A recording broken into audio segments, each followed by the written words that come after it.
But I think we're going to get started. I think we've got the last people coming in, and again, this is a really exciting portion of our community, and it's all due to Tom Exler's vision and insight into what it's like to be born and grow up with this condition. And he is a long-term community member with the Association for the Bladder Exstrophy community. He's actually the first person who brought me into this group, and that's why I'm here today. And he's also been a longtime board member and volunteer, and he founded the Courage to Shine, which really provides recognition to the people living with this condition. So without further ado, I'm going to turn it over to Tom and let him introduce our award winner for this year.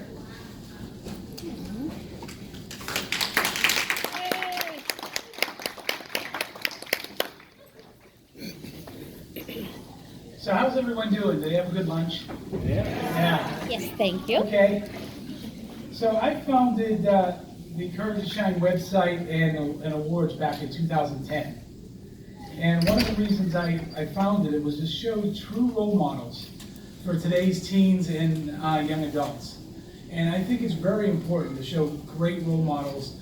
And one of the persons from the UK is going to be Paul Young from the UK. So he's actually on our website now. Since I founded Courage to Shine, we've had many responses from around the world. I get probably calls from all the time. And one of the examples was a woman from Macau, China. She was a mother, just had a baby, and she was about 6 weeks out of having the baby and was shipped off to Hong Kong. And she was very upset. But because I was actually at a conference from Johns Hopkins, there was a doctor right next to me, and I said, "Will you take this case?" And she was like, "Yes, I'll take his case." And it's good things. It's really another option of this organization. So we wanted to have a generic option. And because I have a bunch of Aussie friends here. We're the Aussie friends. The first award we gave out was to Tom Flood in Australia, and he was an 80-year-old patient who he wasn't even done until he was in his 30s, and he was an amazing guy, and he's still alive today. So I'm talking like he's in the past. But one of the things what I knew this was going to catch on was we got a letter from the Order of Australia, and it was about 2 years after I gave him the award, and it's a very high honor in Australia, and a high honor, right? Yeah. And because they gave that award, I just thought, wow, I'm writing this for a guy from Australia. It's just amazing. So, but this year's award winner, I was lucky enough to meet back in, I never really met her, but met down in 2005. And this was the article I actually saw. And in this article, I'm not going to go with the details. I'm going to let her speak. But it was something that was very interesting. So I got the information back, and this past year I decided, where can I look her up? Well, when I looked her up and found her, this article was nothing compared to what I heard. And it's going to be an amazing to be able to see what she's accomplished in the last few years. So I'm going to introduce you to Brittany Douglas, and she's this year's winner of the Courage to Shine Award. And I'm going to let her speak, and we'll see what she has to say. Thank you.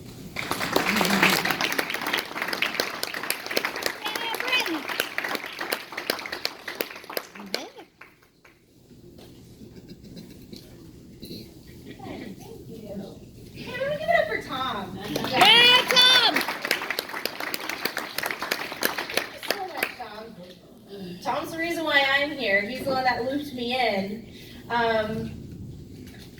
Well, thank you. Thank you, Tom. Tom, for inviting me to this event and for honoring me with this award. It's truly incredible. It's incredible to be here today, to see all of you guys come together and to build this Bladder Exstrophy network. It's so important.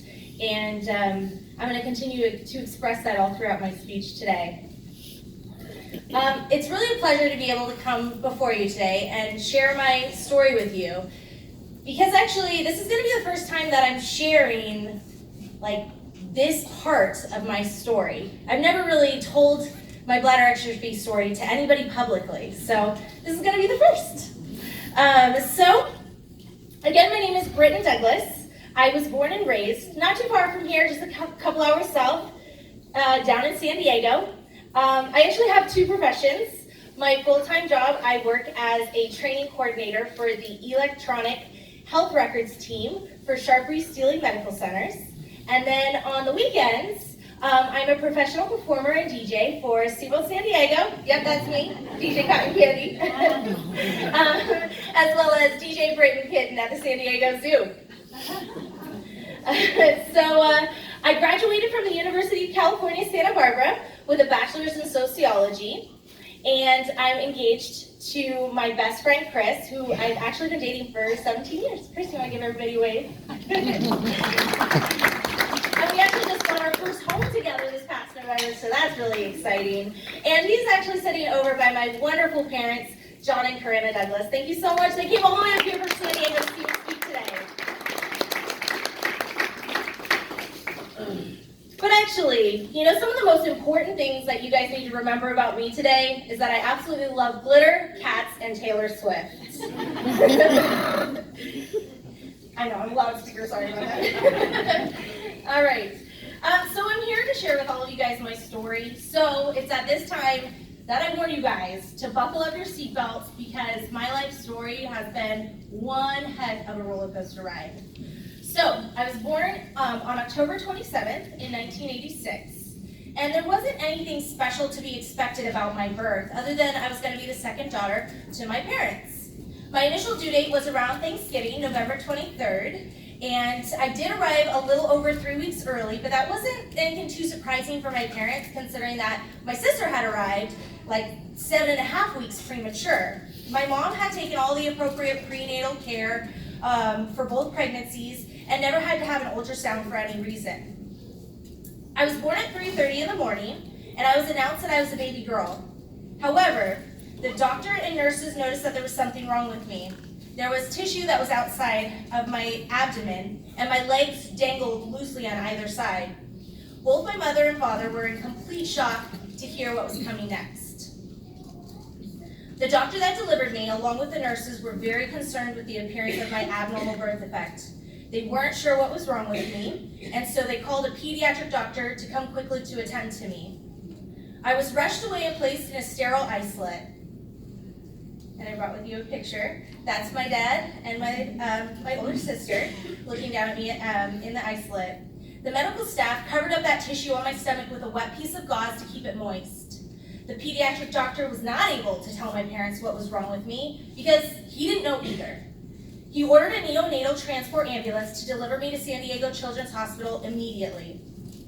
Because I was delivered so quickly, my mom was actually still in her street clothes, so her and my dad hopped in the car and followed the ambulance to San Diego Children's Hospital, where they were hoping to find out what was wrong with me and hopefully find out that I was going to be okay. Upon arrival at Children's, I was placed in the neonatal ICU. The news that was coming next for my parents is news that parents would never ever want to hear, but also news that I know many of you out here can relate to. A team of doctors, which included urologists and orthopedic surgeons, told my parents that I had something very rare called bladder exstrophy, and that I had to have emergency surgery right away. They explained to my parents that between the 4th and 6th week of my development, my abdomen had closed with my bladder tissue outside of the body. My legs were spread open like a frog because I didn't have a pelvis, a pubic bone, or stomach muscles, and my spine was malformed and I had Spina Bifida. The doctors were not sure of the complexity of my birth defect and told my parents that I may not survive the surgery and that if I did, I most likely would not ever be able to walk and that I would definitely be living a compromised life. Now, this is just the beginning of my life and the story that I'm going to share with you guys today.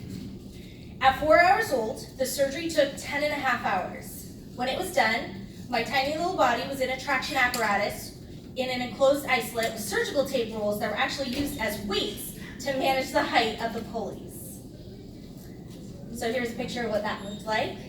And there's my mother there kissing my hands. The doctors performed an iliac osteotomy, taking muscle tissue from my left leg and cutting my butt bones in half to form a pelvis. They made me a bladder using the neobladder tissue and implanted my ureters into my kidney and my bladder. Now, back in 1986, there was little information regarding bladder exstrophy. There was no Google, no search engine, nothing that could give my parents an idea of what this would all mean for them or for me. My parents had found a very small paragraph in a medical book, and it didn't explain much of anything to them. After 3 weeks in the neonatal ICU, I was placed in a spica cast. Here are 2 pictures of what that looked like. And then this is my sister, being such an amazing sister, already taking on her big sister role, taking really good care of me. As you can see, my legs were molded into a certain position and the body cast covered me from my ankles all the way up to my chest and my back. A tube was placed in my bladder that exited my stomach in the approximation of where a belly button would be, and a bladder bag hung on the side to capture my urine. The cast left a very narrow crack at my bottom so that my parents could clean me with those really long hospital Q-tip swabs. And now every time my parents share that story with me, they let me know how very challenging it was. So I was supposed to be in that cast for 6 weeks. However, given the typical growth of a newborn, it was just not possible. And after 2 weeks, I had spiked a 106 fever and was rushed to the ER. I had developed a kidney infection, and so the spica cast had to be removed. I was hospitalized for pyelonephritis. For each month after that, I was hospitalized for more kidney infections. And finally, at 6 months, the doctors decided to reimplant my ureters. The constant pyelonephritis each month was endangering the health of my kidneys. Then, at 9 months old, I completely stopped breathing, became limp, and passed out in my mother's lap. I had suffered a febrile seizure because my temperature had rapidly spiked due to another kidney infection. My parents had to quickly call the paramedics, and they raced me off yet again to San Diego Children's Hospital. At 1 year old, I was placed in a gait study to evaluate the orthopedic development of my ability to walk. And the surgical reconstruction that was done on me had appeared to be successful because I was walking. However, my life still required frequent hospitalizations, tests, and endless doctor appointments. I had become very familiar with living my life in a hospital setting with everyone examining my anatomy. My mother had to learn how to catheterize me in order to empty my bladder, which would then hopefully help to minimize those UTIs. And then I would eventually learn how to cath myself. At age 4, the doctor scheduled further reconstructive surgery for me to form a bladder neck as well as enlarge my bladder. Now, by now, I was very used to going to the hospital and considered it my second home. So getting prepared for another major surgery really didn't scare me. I had my pre-op blood drawn on a Friday, and my surgery was scheduled for 7 a.m. the following Monday morning. I had even attended a birthday party on Saturday and was having a lot of fun, no concerns there. So as far as everybody knew, at the time I was healthy and prepared to undergo that surgery. However, that night, I suddenly woke up in excruciating pain at 2 a.m. Sunday morning. I crawled up onto my parents' bed, and I told them that there was a knife in my stomach and I needed them to take me to the doctors to get it taken out. My parents being super familiar with my current health issues, they placed me on the toilet, they took my temperature, they called the pediatrician, and my pediatrician, Dr. Littman at the time, was on call at Palomar Hospital, and he advised my parents to bring me over immediately. He evaluated my symptoms, and he had my blood drawn. He told my parents that he was going to go down to the lab to speed things along. Well, when he returned, he told my parents that they must take me to Children's Hospital right away. He had already arranged the hematology doctors to see me there. Hematology, that was definitely not a specialty that we were familiar with. My parents later learned that Dr. Littman had done his residency in oncology and knew then what my parents were about to learn very soon. Upon arrival at the hospital, we were ushered into a private room, and all the focus and attention was on me, and it was great. It was like, wow, we're being treated like VIPs because I've been here so many times, so I'm getting the royal treatment, you know? Doctors, nurses, child life specialists, lab techs, they all scurried in and out of my room, and we repeated my symptoms and my issues to each and every one of them. A doctor, to whom we hadn't met yet, her name was Dr. Allen, she came in and she actually asked my parents to step outside so she could talk to them. Now this was really odd and unfamiliar because my parents were always by my side when the doctors would come in and talk to me. Even after everything that we had already gone through together as a family with the bladder exstrophy, there was just absolutely nothing that could prepare us for the piece of news that we were going to get next regarding my health. On March 10th in 1991, Dr. Allen told my parents this. She's very sorry to have to tell them this, but 69% of my blood was blast cells and that I had acute lymphocytic leukemia. My parents were shocked. They were left breathless and speechless. They thought, this had to be a big mistake. No, she's got bladder exstrophy. We're dealing with bladder exstrophy issues. There's just like no way that she could have cancer too. So now I was being scheduled for a bone marrow aspiration for Monday morning instead of my bladder surgery, and this was to determine all the specifics of my new disease, leukemia. Now there would be a new meeting that included oncologists and my parents to discuss what could be done to treat the leukemia. My bladder exstrophy would now no longer be the primary focus of my health care. Instead, I now needed to fight cancer. One of my parents' best friends was the first to donate her blood to me so I could get her platelets. My mom's brother, Uncle Craig, came down to help my parents understand all of this new information about leukemia and to help sort out the details and make some really serious decisions about a treatment plan for me. My parents were now in a position to make some really difficult decisions. They were presented with two protocols, a standard protocol and a study protocol. Now the standard protocol had a very limited success rate, and the study protocol, well, it's a study protocol, so you're gambling with those odds there as well. The study protocol was with a pediatric oncology group that was pioneering advancements in treating leukemia. Now this would be a huge leap of faith, as they didn't have any stats on long-term remissions. Either protocol was a major risk with no guarantee of survival. My parents chose the study protocol and were given a protocol book and committed to following it to the letter. The phase 1 was the intensive phase, which was the first 30 days of chemo in isolation in the hospital. Then the second phase required every other week inpatient, and the weeks that I weren't inpatient, I was outpatient and still had to come back to the clinic to receive chemo and my other treatment. This protocol lasted for 3 long and grueling years. I had a Hickman tube that was placed in my chest that would allow for all the drugs and chemo to go straight to my heart. And actually, I brought along some photos to demonstrate that as well. And here is a picture that shows, I have a couple of photos that are going to show what my life was like at this time, because I wasn't really allowed to go outside or play with other children. So they had this red tricycle that allowed for my IV equipment, my chemo equipment, to attach onto it, and then I could just, wheel around the hospital halls. This next one is I was given a baby doll that had cancer too, and she actually had a Hickman as well. So this is me learning how to treat my baby doll that also had cancer with a Hickman. And then this next photo here shows my sister being yet again an amazing, awesome older sister and taking care of the Hickman here for me.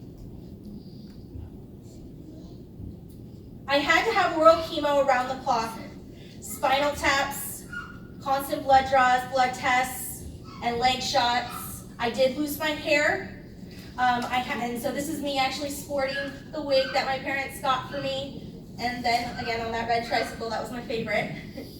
I had to stay out of the sun. I couldn't live life as a normal 4-, 5-, or 6-year-old could. While having cancer, I couldn't go outside, I couldn't go swimming, I couldn't play like other kids could. And I couldn't be around animals like others could because I didn't have an immune system. And so I could easily get even sicker than I was and then possibly not recover. After those 3 really tough years, I made it into remission though. Remember I told you guys in the very beginning I was a major cat lover? Well, I had always wanted a kitten, and my parents would tell me once I was all better I could actually get a kitten. And the best surprise of my life was on the car ride home after I was being told that I was in remission. They pulled off into an animal shelter, and I got to take home my very first kitten, and I named her Remy, short for remission. Yeah, so I got the cat, and then I got to drive her home. After completing the entire treatment plan by age 7, I needed to wait another year for my body to be clean from all the chemo before we could proceed again with the bladder reconstructive surgery.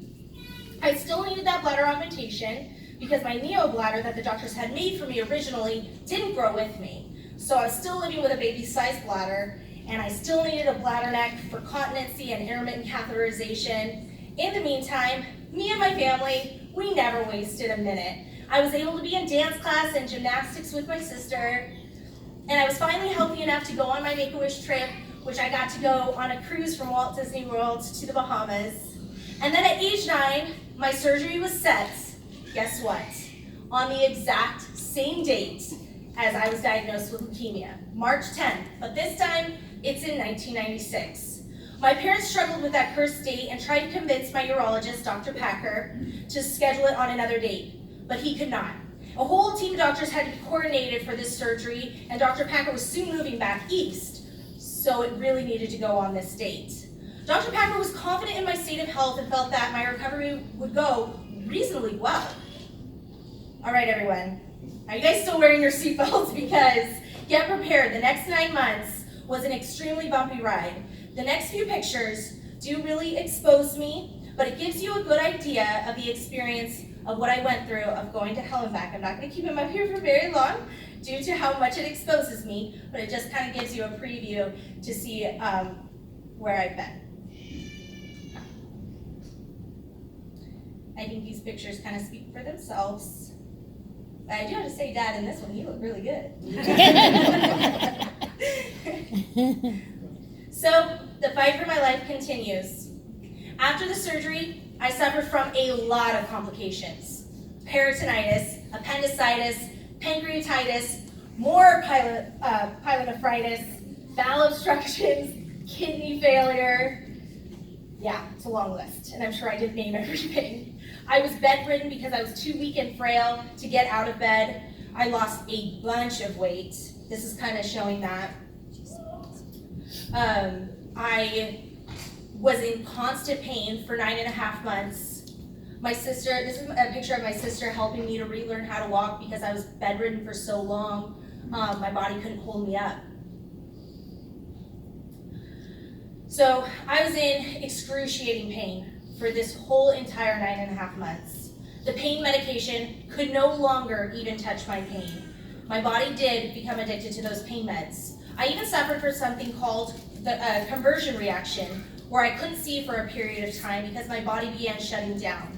On October 27th of 1996, I celebrated my 10th birthday in the hospital, violently throwing up and in excruciating pain.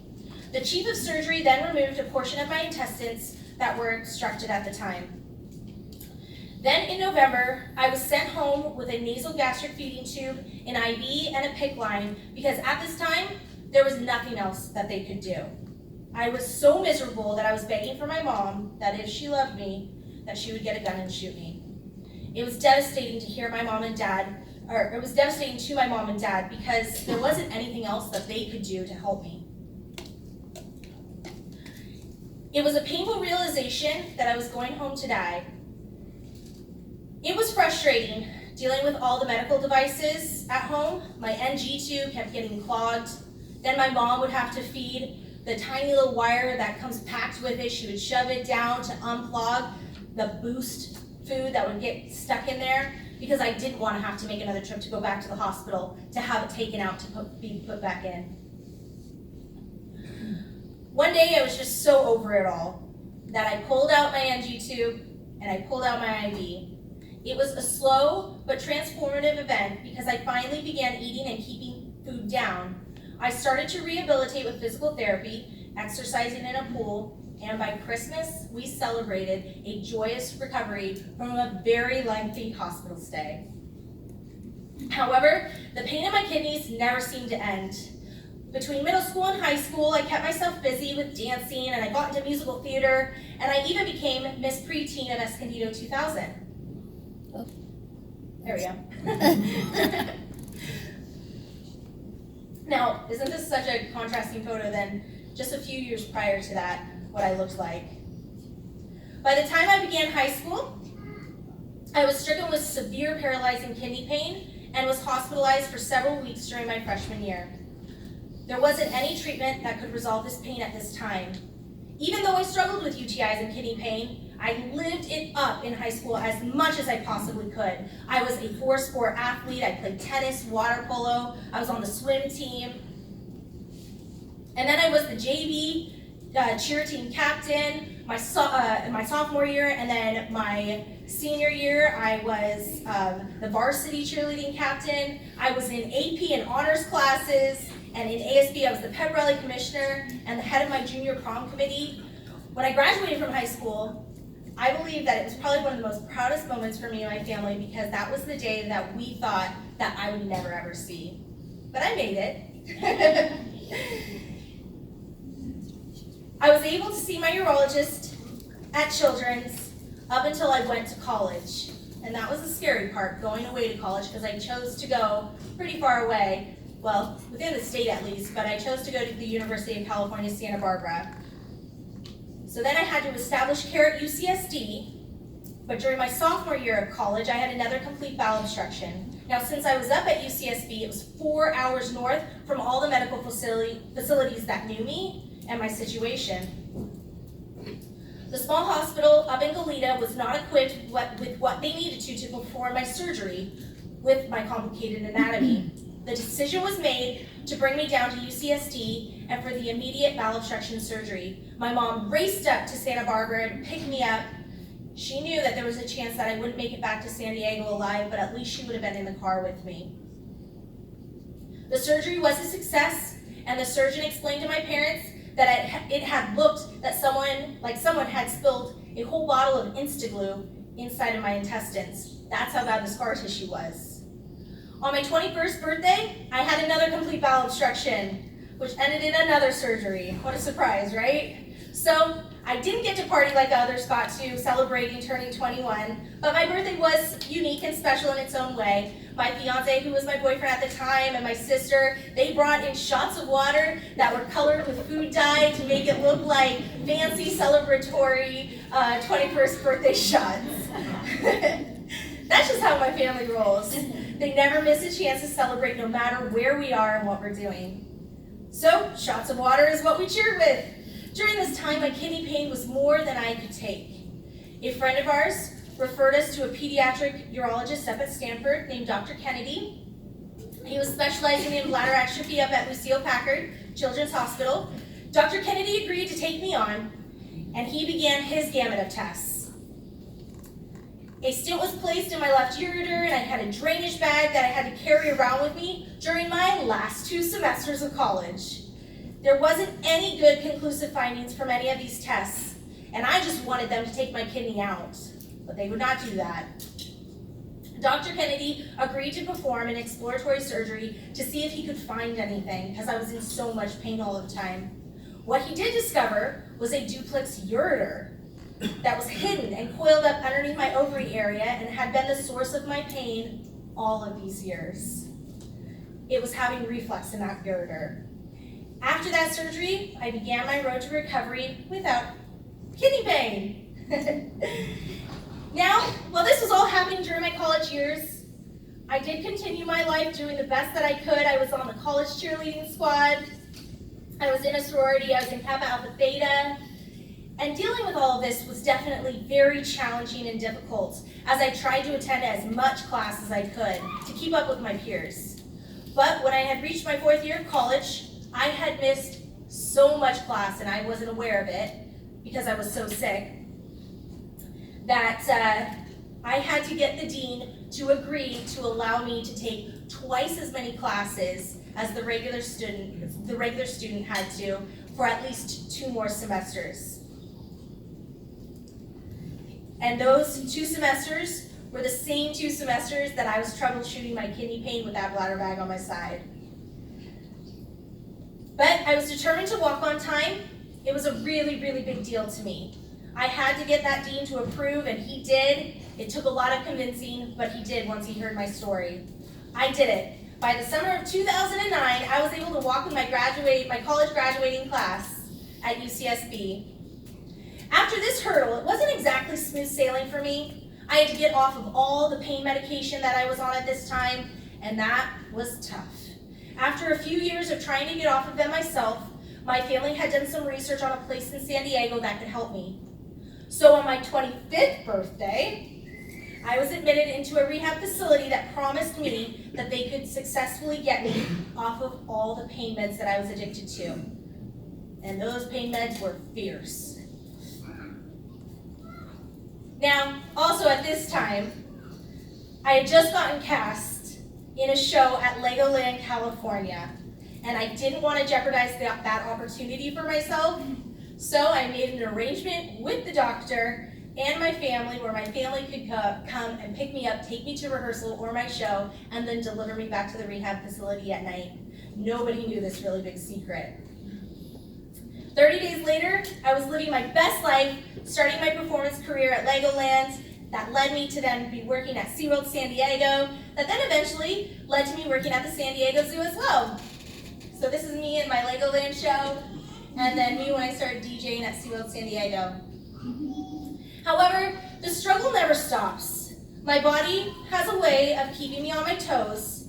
When making plans for my big 3-0 birthday, my family conspired to take me to Vegas so I could finally celebrate the way that I had wished that I could for my 21st. But right before my 30th birthday, I had another complete bowel obstruction.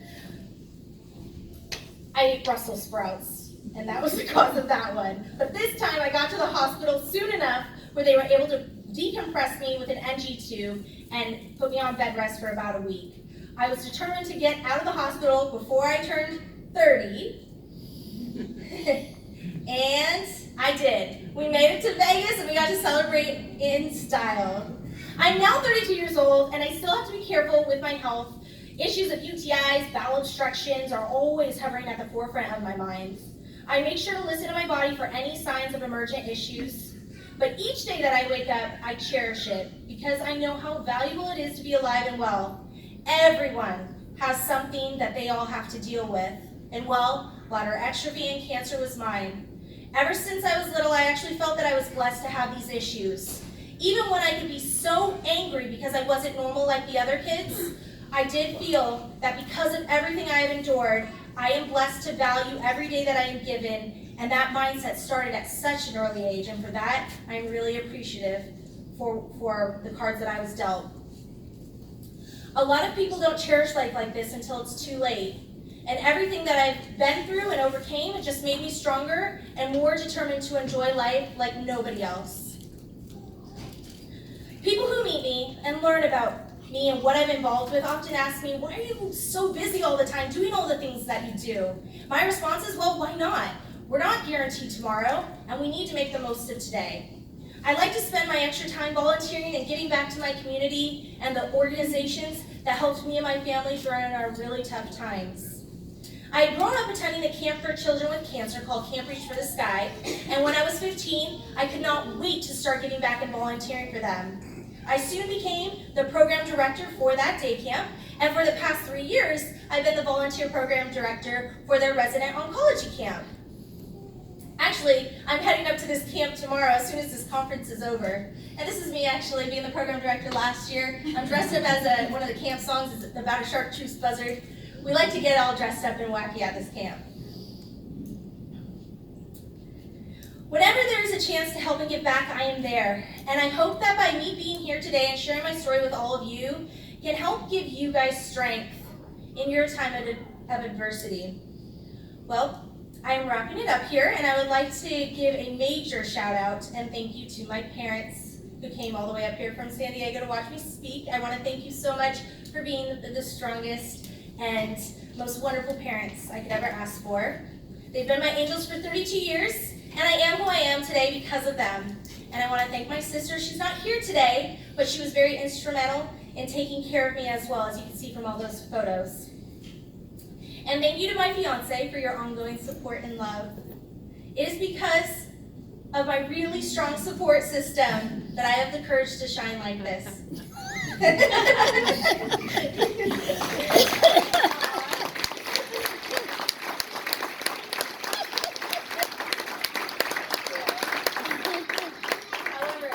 However, I have one more big thank you. This big thank you is for all of you guys. Thank you so much for being here today. I didn't have anything like this when I was growing up, and this is so valuable that we're all part of this Bladder Exstrophy network together. This is truly incredible, and it's so incredible for all of you guys to be here today. It's been an absolute pleasure getting to speak in front of all of you guys. If you guys have any questions at all, please feel free to ask me. I am an open book, so thank you guys so much for your time.